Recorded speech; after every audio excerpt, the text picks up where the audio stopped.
జై తెలంగాణ అందరికీ నమస్కారం। నిన్న హైదరాబాద్ కేంద్రంగా గౌరవ రాష్ట్ర ముఖ్యమంత్రి వర్యులు, ఉప ముఖ్యమంత్రులు, అనేక మంది మంత్రులు, కొంతమంది శాసనసభ్యులు అందరూ కూడా కలిసి పెద్ద ఎత్తున హైదరాబాద్ మహానగరంలో ఒక కార్యక్రమాన్ని ఏర్పాటు చేశారు। సింగరేణిలో డిపెండెంట్ ఉద్యోగాలు వచ్చినటువంటి వాళ్ళందరికీ కూడా నిన్న గౌరవ ముఖ్యమంత్రి గారే స్వయంగా మరి ఉద్యోగ నియామక పత్రాలు ఇచ్చారని చెప్పడం జరిగింది।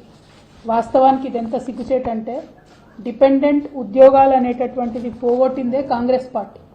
ఐఎన్టీయూసీ అని కాంగ్రెస్ పార్టీ యొక్క ట్రేడ్ యూనియన్ ఏదైతే ఉంటుందో వాళ్ళ సంతకాలతోని, ఏఐటీయూసీ సంతకాలతోని, తెలుగుదేశం పార్టీ ట్రేడ్ యూనియన్ సంతకాలతోని జాతీయ రాష్ట్రీయ ట్రేడ్ యూనియన్లన్నీ కలిపి ఆనాడు డిపెండెంట్ ఉద్యోగాలను పోడగొడితే కేసీఆర్ గారు వచ్చి డిపెండెంట్ ఉద్యోగాలు ఇచ్చి 20,000 నియామకాలు జరపడం జరిగింది। ఆ 20,000 నియామకాలు జరిపినటువంటి సందర్భంలో ఎన్నడూ కూడా కేసీఆర్ గారు వెళ్ళి ఒక్క నియామక పత్రం కూడా ఇవ్వలేదు। ఇది కేవలం సింగరేణి సంస్థలో రెగ్యులర్గా జరిగేటటువంటి ఒక ప్రొసీజర్గా ట్రీట్ చేసి అక్కడ లోకల్ స్థాయిలో ఉండేటటువంటి జనరల్ మేనేజర్స్ అంటే జీఎంల పరిధిలో నియామక పత్రాలు ఇచ్చేటట్టుగా బీఆర్ఎస్ ప్రభుత్వం ఈ అంశాన్ని అంతటిని కూడా టేకప్ చేసింది। కానీ ఇప్పుడున్నటువంటి గౌరవ ముఖ్యమంత్రి వర్యులు జీఎం స్థాయిలో చేయాల్సినటువంటి పనిని హైదరాబాద్కి తీసుకొచ్చి సీఎం గారి స్థానాల్లో ఈ నియామక పత్రాలు ఇస్తా ఉన్నారు। ఇచ్చి పైగా గొప్పలు చెప్పుకోవడం, మేము కొత్తగా సింగరేణిలో 400 ఉద్యోగాలు ఇచ్చినామని। నిజంగా సిగ్గుచేటు, అబద్ధాలు చెప్పి అధికారంలోకి వచ్చినారు। అక్కడ వరకు క్షమించొచ్చేమో, ఆనాడు ఏది పడితే అది మాట్లాడితే ప్రజల్ని మభ్యపెట్టి అధికారంలోకి వస్తే అక్కడ వరకు క్షమించవచ్చు। కానీ అధికారంలోకి వచ్చినాకన్నా నిజం చెప్పండి సీఎం గారు, మీరు ఎందుకోసం ఈ నియామక పత్రాలు కేసీఆర్ గారి హయాంలో ఇచ్చినటువంటి డిపెండెంట్ ఉద్యోగాలను తీసుకొని నేనే ఇచ్చినా నేనే చేసినా అని అబద్ధాలు చెప్పుకోవడం ఎందుకు? ఒకటి. రెండు, మీరు మొత్తం ఉద్యోగాల గురించి మాట్లాడుతూ ఉన్నారు సింగరేణిలో, దీనివల్ల ఏదో రాజకీయ ప్రయోజనం పొందినాం మేమని చెప్తా ఉన్నారు। అటువంటిది ఎక్కడా కూడా జరగలే। కేసీఆర్ గారు ఏనాడైనా కూడా సింగరేణిని తన కన్న తల్లిలాగా చూసినారు। సింగరేణి ప్రైవేటీకరణ జరగొద్దని కోరుకున్నారు। సింగరేణిలో ఉన్నటువంటి ఉద్యోగాల సంఖ్య పెంచాలని చూసినారు తప్పితే తగ్గించాలని చూడలే।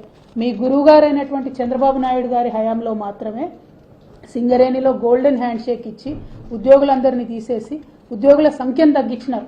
ఈ విషయం ప్రతి ఒక్క కార్మిక బిడ్డకు, ప్రతి ఒక్క సింగరేణి బిడ్డకు, ప్రతి ఒక్క తెలంగాణ బిడ్డకు కూడా తెలుసు।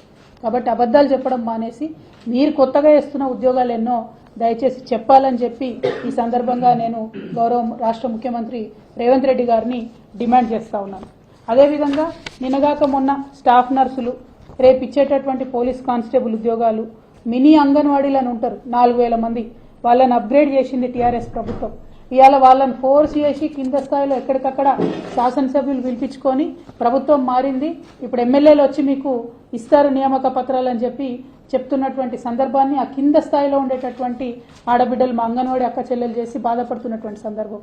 కేసీఆర్ గారు చేసిన పనులు మీరు చేసిన పనులుగా చెప్పేది ఉంటే మీకు ప్రజలు అధికారం ఎందుకు ఇచ్చినట్టు? ప్రజలు మీకు అధికారం ఇచ్చిండ్రు కాబట్టి కొత్త పనులు చేయండి, మంచి పనులు చేయండి, ప్రజలకు పనికొచ్చే పనులు చేయండి అని చెప్పి ఈ సందర్భంగా గౌరవ ముఖ్యమంత్రి వర్యులకు మేము సూచన చేస్తూ ఉన్నాం।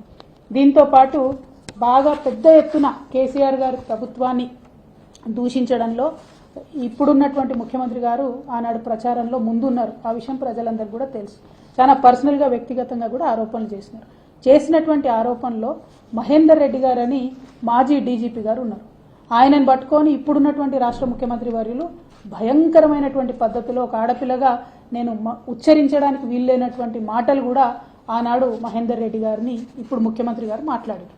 మరి అటువంటి వ్యక్తిని, బీఆర్ఎస్ ప్రభుత్వంలో 5 సంవత్సరాలు డీజీపీగా పనిచేసినటువంటి వ్యక్తిని, బీఆర్ఎస్ తీసుకున్నటువంటి అనేక నిర్ణయాలలో పాత్ర ఉన్నటువంటి ఒక వ్యక్తిని తీసుకొచ్చి ఇవాళ టీఎస్పీఎస్సీ చైర్మన్గా మీరు చేయడం జరిగింది। ఆనాడేమన్నారు? కేసీఆర్ గారు ఎవరైనా రిటైర్డ్ అధికారులను తీసుకొచ్చి దేనికన్నా సంస్థలు నడపడానికి పెడితే మరి ఉద్యోగాలు పోయిన వాళ్ళని తీసుకొచ్చి ఎందుకు పెడుతున్నారని ఆనాడు క్రిటిసైజ్ చేశారు। ఇప్పుడు మీరు అదే చేస్తూ ఉన్నారు। ఓకే, అక్కడ వరకు ఓకే అనుకుందాం। టీఎస్పీఎస్సీలో 6 మెంబర్స్ ఉంటే ఆనాడు గౌరవ ముఖ్యమంత్రి గారు చేసిన విమర్శ ఏంటంటే రిటైర్డ్ ఉద్యోగులను పెట్టుకున్నారన్నారు। చైర్మన్తోనే దాన్ని తుంగలోకి దొక్కింది। చైర్మన్ కూడా రిటైర్డ్ ఎంప్లాయీ, ఆయనను పెట్టుకున్నారు। తర్వాత యారబాడి రామ్మోహన్ రావు గారు అనేటటువంటి మెంబర్ని వేసిండ్రు। ఆయన అసలు తెలంగాణ ఆయన్నే కాదు, మరి తెలంగాణ బిడ్డలకు ఉద్యోగాలు ఇచ్చేదాన్ని